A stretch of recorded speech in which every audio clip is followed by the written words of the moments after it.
एक वक्त था जब हम बटुए में नकद और जेब में छुट्टे लेकर घूमते थे, लेकिन आज चाय की टपरी हो या फिर बड़े शॉपिंग मॉल्स, बस एक क्यूआर कोड स्कैन करते ही काम चुटकियों में हो जाता है।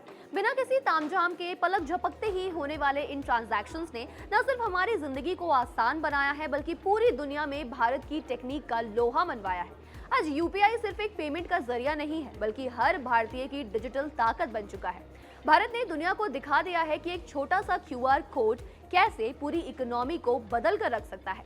लेकिन इसे लेकर आए दिन फ्रॉड्स भी होते रहते हैं। बीते कुछ सालों में कई लोग डिजिटल पेमेंट्स के फ्रॉड का शिकार हुए हैं। सरकार ने राज्यसभा को बताया था कि करंट फाइनेंशियल ईयर 2025-26 में दिसंबर तक यूपीआई से रिकॉर्ड 230 लाख करोड़ रुपए तक का लेन देन हुआ है। ऐसे में सरकार की लगातार ये कोशिश रहती है कि किस तरह इन फ्रॉड्स पर लगाम लगाया जाए, और इसी कड़ी में रिजर्व बैंक ऑफ इंडिया यानी आरबीआई ने यूपीआई फ्रॉड का शिकार होने पर आम लोगों को मुआवजा देने का प्रस्ताव सामने रखा है। लेटेस्ट मॉनेटरी पॉलिसी रिव्यू के बाद जारी स्टेटमेंट में आरबीआई गवर्नर संजय मल्होत्रा ने इस बात की जानकारी साझा की है। अगर आप किसी छोटे डिजिटल फ्रॉड का शिकार होते हैं तो प्रस्तावित नियम के अनुसार आपको 25,000 रुपए तक का मुआवजा मिल सकता है। इसका सीधा मतलब है कि अब फ्रॉड होने पर पैसा डूबने का गम थोड़ा कम होगा। आरबीआई गवर्नर संजय मल्होत्रा ने साफ कर दिया है कि ग्राहकों को परेशान करना अब भारी पड़ेगा। इस पहल का मुख्य उद्देश्य ग्राहक सुरक्षा को सशक्त बनाना है और अनऑथराइज्ड डिजिटल लेन देन के प्रति ग्राहकों को जोखिम कम करना है। आरबीआई गवर्नर संजय मल्होत्रा ने अपने संबोधन में कहा कि ग्राहक सुरक्षा को ध्यान में रखते हुए रिजर्व बैंक 3 ड्राफ्ट गाइडलाइंस जारी करेगा।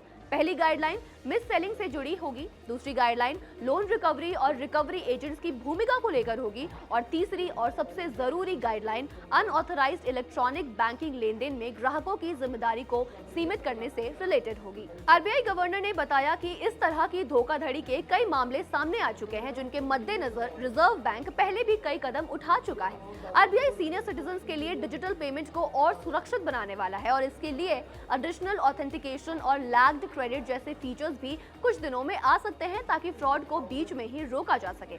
तो कुल मिलाकर आरबीआई का ये नया प्रस्ताव डिजिटल इंडिया के सफर में एक मील का पत्थर साबित होगा। जहां एक ओर करोड़ों का लेन देन हमारी तरक्की की कहानी व्यक्त करता है, वहीं दूसरी ओर सुरक्षा का ये नया कवच आम आदमी के डर को भरोसे में तब्दील करेगा।